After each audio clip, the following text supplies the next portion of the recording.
Hello, everybody. My name is Freddie, and welcome to our general chat video about books with Shawn, the Book Maniac.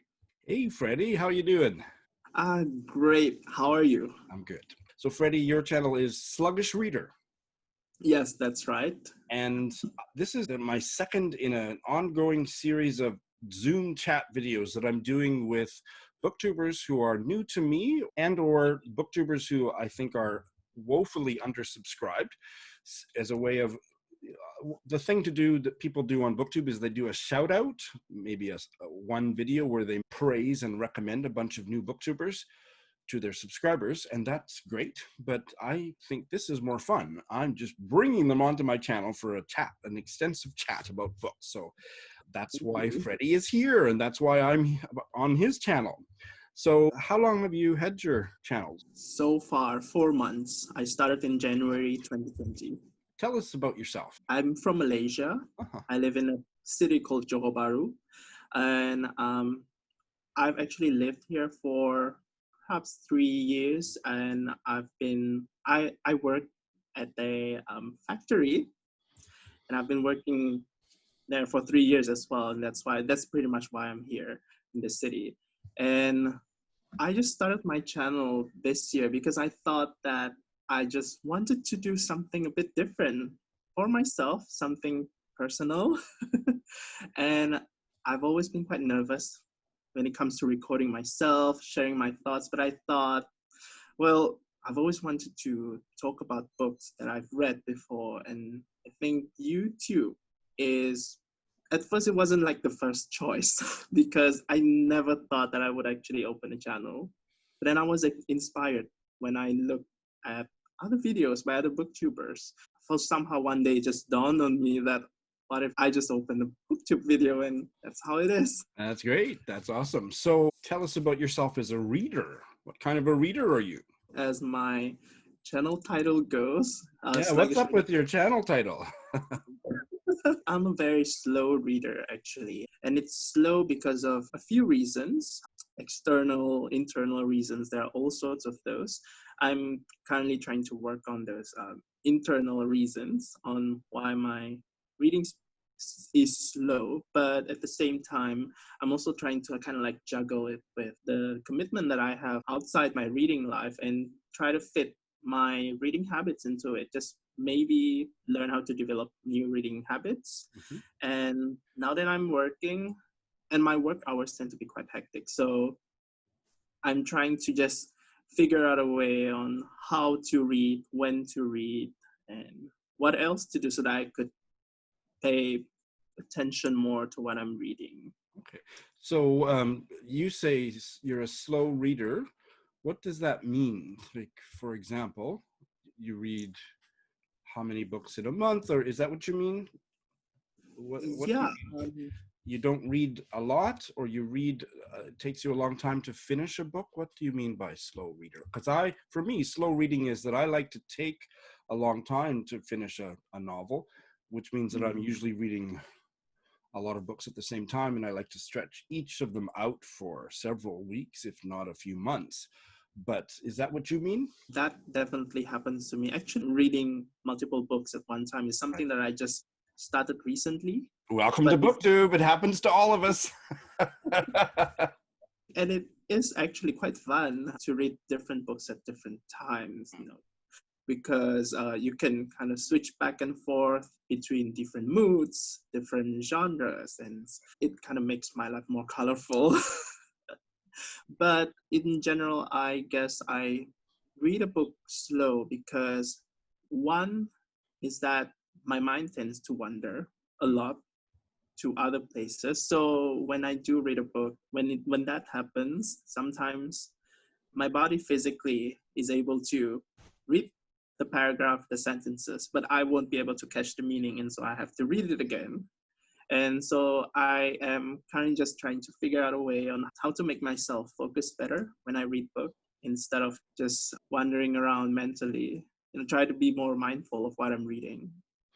Well, that's so interesting because I mean, I'm the same way, and I have what works for me won't necessarily work for you, or isn't just maybe an expression of my screwed up psyche, but I just kind of play with that. For example, today I remember I picked up a novel that I've just gotten a bare start on.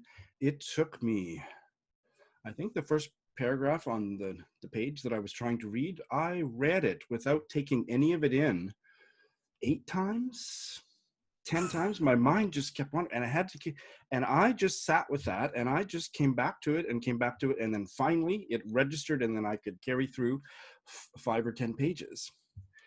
And the other thing that I noticed today, and this is not just a today thing for me, this is a Shawn thing, this is the way that I read, is I've got my iPad open beside me while I'm reading a physical book. And one of the books that I'm reading now is Cloud Street by Tim Winton, and I'm deeply, deeply enjoying it. But after about a half a page or a page, I need something else. So then I will quickly check Twitter or whatever, email, Facebook, just for like a minute or two, and then come back and carry on. And that works beautifully for me. So I totally relate to what you're saying. And I think that when we can accept our quirks, things that other people might look down on or criticize about the way we read, and just embrace them, that's the true path forward. Because ultimately, when you read a book, and I think a lot of people know this, but somehow a lot of people find it perhaps difficult to accept, is that, when you read a book, you just want to enjoy it. And I think the personal enjoyment aspect of it is the most important thing. That's exactly right. So what kind of books do you like? These few years, I've actually been reading mostly literary fiction, modern contemporary, and that kind of extends towards 20th century literature as well. Great. And mostly fiction, very little nonfiction, novels, and in English or translated. So what is your native tongue? My native tongue is actually a language called Bidayo. Which? It's a Bidayo. Oh. Yeah. I've never heard of that. I think a lot of people won't have heard of it. It's actually a language that is spoken in the island of Borneo by a small population. It actually belongs to the same family of language with Malay, Malaysian Malay, or Indonesian, or Tagalog, basically the Austronesian languages. And the grammar, words arrangement are pretty similar to those languages as well, except that my use of that language, because I think I'm part of the younger generation, and at the same time, this language is not really being taught at schools. It's only being spoken at homes of people. And so there isn't a lot of development or standardizing when it comes to this language. So a lot of words are actually, I think, gradually phased out among the younger generation and kind of replaced by loan words from foreign languages. And so I think this language is kind of changing. I can't say that I speak this language the same caliber as my grandparents. And is it a written language or only oral? Oral. Okay, so interesting. So is that where your family is from, is Borneo? Yeah, I'm from the Malaysian part of Borneo, East Malaysia. Okay. It's a state called Sarawak. Yeah. Because I'm completely unfamiliar with the geography, is that the same area where you currently live? I live in West Malaysia, Peninsula Malaysia. Okay, and is it close to where you grew up? Not exactly. Okay. It is separated by South China Sea. Okay. Well, I think I'm going to put a map up to sort of show that, because that's very interesting. You're certainly extremely fluent in English. Students in Malaysia, they generally have English in the school as well. So it's kind of like a second language for a lot of people here. Sure. So tell us some favorite books, favorite writers. Give us a sense of what your literary tastes are. To summarize, I think my favorite books or writers, I tend to lean towards female authors or books with female lead characters. Although I wouldn't exactly rule out male authors or male characters, but I find myself that I tend to have this kind of inclination. This year, I think I start to realize that I have a tendency towards family fiction, domestic fiction, family saga, and war fiction. And I think the latest author that I really love to read is Elif Shafak. Uh, I Oh, that you just recently gave a 5-star review to one of hers.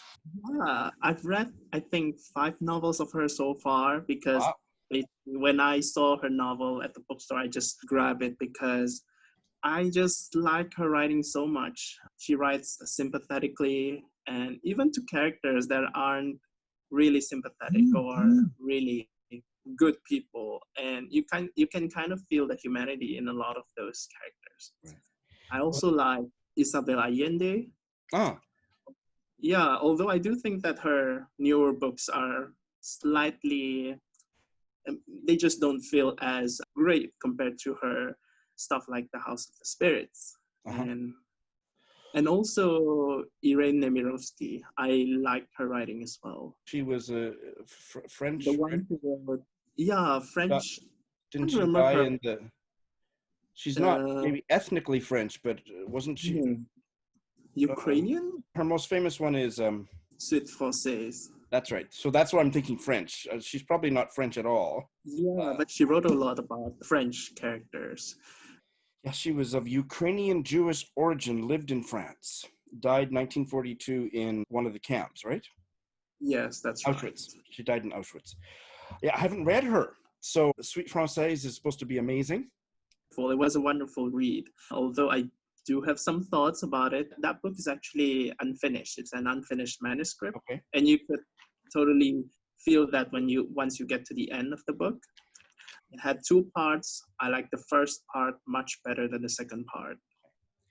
And when it's an unfinished manuscript and we know about, I think we should bring a different set of critical principles to that kind of a work. I know it's very widely read and praised. Is it memoir or novel?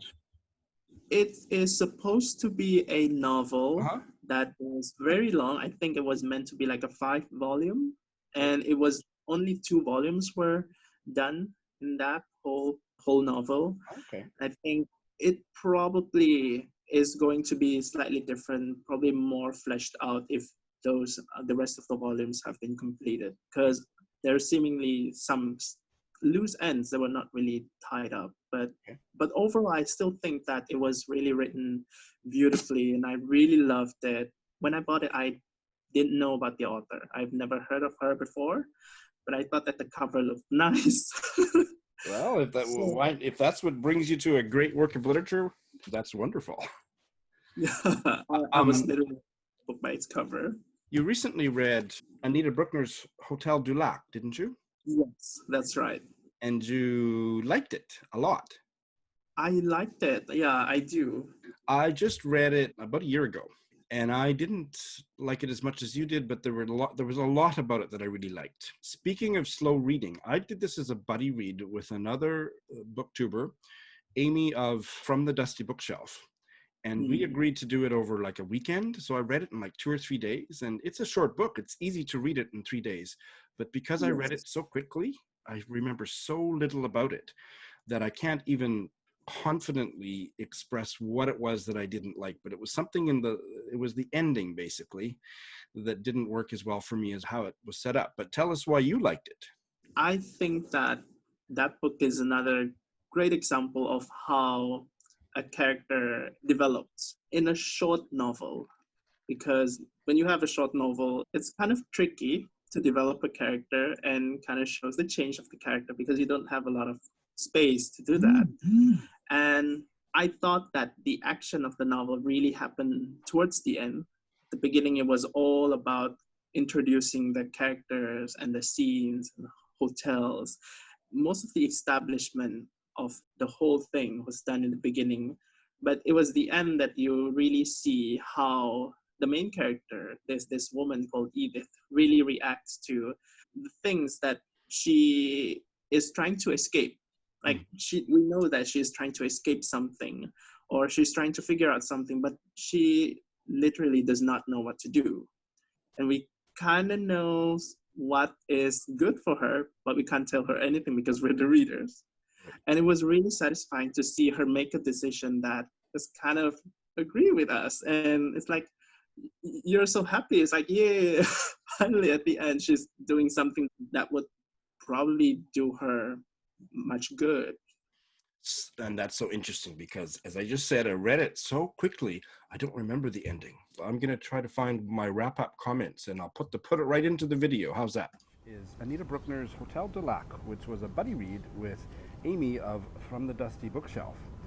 And I only ended up giving it 3 stars, and I think that's what it deserves. But it was a very thought-provoking 3-star read for me. It was sitting at about a 4. In fact, the first couple chapters I would have said it was a 5-star read. Went down to about 4 in the middle, and then the ending was pretty weak and unbelievable. So it ended up being a 3. But it's the first Anita Bruckner that I've read. Apparently there's a lot of controversy that it won the Booker Prize. Somebody else was supposedly more deserving, but that was a man, so that was probably not true. But it doesn't seem like a prize-winning novel to me. She's an interesting writer, gorgeous sentences. One of them was my Sunday sentence last week. There was a lot of ruminative and engrossingly ruminative writing about being a writer as opposed to being in the world, sitting back and observing people versus getting into relationships. But I think I might even reread this because it was a hefty unsatisfied, it packed a punch for being such a small novel, and I haven't quite made my peace with this. But yeah, so I was ambivalent about it at the time, and now I've forgotten. It was obviously something, like I say, I remembered it was something that in the way that it wrapped up at the end that didn't work for me, but that's what you liked. So that's very interesting. That was how many years ago? Just last summer, so not that long ago, almost not quite a year. And like I say, I've already forgotten the ending. So offline, Freddie has just reminded me how it ended because my memory of the ending is so poor. And I now agree with him that it was kind of an affirming ending, that obviously something about it troubled me at the time. As I said in the excerpt, I think I need to reread it. We talked about this the other day offline. This is a Malaysian novel, The Garden of Evening Mists by Tan Tuan Eng, which I read last year. And you've read it, right? Yeah, I've read it last year as well. And you really liked it? I really liked it. I really enjoyed that novel. Quite surprising, in fact, because never tried anything by Malaysian authors before. Good. Well, this will be a good segue into talking about Malaysian literature. And I have no shame because this is a second example of the fact that I am not the perfect reader, because this was a book that I read last year and I put it down for a month because I was just overcommitted with buddy reads and I was reading too many books. And this one got set aside for a long time. And then when I ultimately did finish it, it suffered. So I was a bad reader of the book. And I can't fault the book. I loved all the history in this book. I think it's difficult to have a lot of historical detail in a fictional narrative without it getting too heavy with history, where it reads like kind of an info dump. And I thought the way that history was woven into this was really great. I didn't know very much about Malaysia during the war and just before, and then in the aftermath of the war. I didn't know much about any of that. And this book, it just felt like I was not being taught a history lesson, but it was woven into the lives of the characters in a way that just added a nuance to it that I thought was really, really great. When I was reading that book, I actually had this feeling that for readers who don't have a lot of background information on the Malaysian history or the Malayan history, they are very likely to feel lost in the details of, especially the historical details in this book. I was simply at a position of advantage because I actually learned all these things when I was at secondary school. We had this history lesson, so I had some background info about what was going on with the book. But it kind of had a different effect because when I was learning those things in secondary school, those things were dry, like history class, And this book really gives a lot of humanity on how those events occur. And I think that was the aspect that made it magical to me. That's wonderful. I'm the kind of reader that when I need to supplement what I'm reading with some background information, I will just automatically put the book down, go to Wikipedia, and read up on whatever I need to, and then go right back to the book. So it didn't bother me at all, but I thought it was really well done. And now I want to talk about this book, because you're reading it right now, right? Madeline Tien's novel, Certainty. Yeah, actually, I just started not a lot, just a few pages. So I can't say much as to like how the story it is. But the writing seems quite honest, and I think that's really promising. That's good. I have an autograph copy. Seriously. I thought this was good. So I won't say any more than that until you've finished. But then, I think I already said this to you offline. I'm going to repeat it to you for posterity. If you like the novel or if you don't like the novel, Certainty, either way, please, at some point in your future, go on to read her masterpiece, Do Not Say We Have Nothing. This is my favorite book of all time. It's the best novel I've ever read. Most of it is set during the Chinese Cultural Revolution. It is just the Shawniest Shawn book ever published. So I recommend it to you very highly. And again, she really does that historical weaving in the history into the lives of the characters in a way that just was stunning. This is a Marmite book. Do you know that phrase, Marmite book? No, I'm not so familiar. Well, I'm not familiar with Marmite, but Marmite is a weird kind of spread that you put on toast in the UK. In Marmite, I know. Okay, you know Marmite. See, I don't think I even knew Marmite, but so some people hate Marmite, some people love Marmite. So a Marmite book is a book that some people love and some people hate. Nobody's indifferent, but there's as many detractors as promoters. And I am very much a champion of this book. But a lot of people that I know whose literary tastes I respect didn't like it at all. But it's the best novel I've ever read. So it kind of have polarizing reception. That's right. It won a bunch of literary prizes and was nominated for a bunch more. Yeah, I'm a big fan. You have been recently reading some Malaysian lit. Tell us about that. Yeah, I just started on a few books. I mentioned one book before in one of my own videos, TBR videos. Yeah. It was The Professor by Faisal Terani. That one is something that I just started a few pages in, but I felt a little bit apprehensive about it because it's talking about something that is a bit controversial in the LGBT community in Malaysia. And the character, this one is not really a spoiler because this is the detail that you'll see at the blurb of the book, but the main character dies at the end. I was a bit wary of this trope. Lots of people call as bury your gaze. Bury your gaze? Yeah, bury your gaze, where the homosexual or LGBTQ characters are killed off in the narrative. Okay. And yeah, I'm kind of worried about that because if that's going to happen, I seriously hope that it is going to be handled well in the book. Well, I am so curious about that book from what you told me and from what you talked about on your video. So I will be watching for your final thoughts on it later. And if you did end up liking it, I very much want to get my hands on it. Yeah, another book that I'm reading when it comes to Malaysian literature is actually a book called The Sum of Our Follies. This one is by author Sheely Cole. All I know about it is it's about a life at a small town, but I just had a good feeling about that. I had a hunch about it, so that's why I decided to just try it and see how it is. For my subscribers, I have shown Freddie off to you, and I am going to be curious to find out how he makes out with all of these books, and you should too. I think he's a great new addition to the BookTube community. So thank you very much, Freddie. Thank you so much. Thank you. What a delight to have you on my channel. And to be on yours. So BookTube, thanks for watching.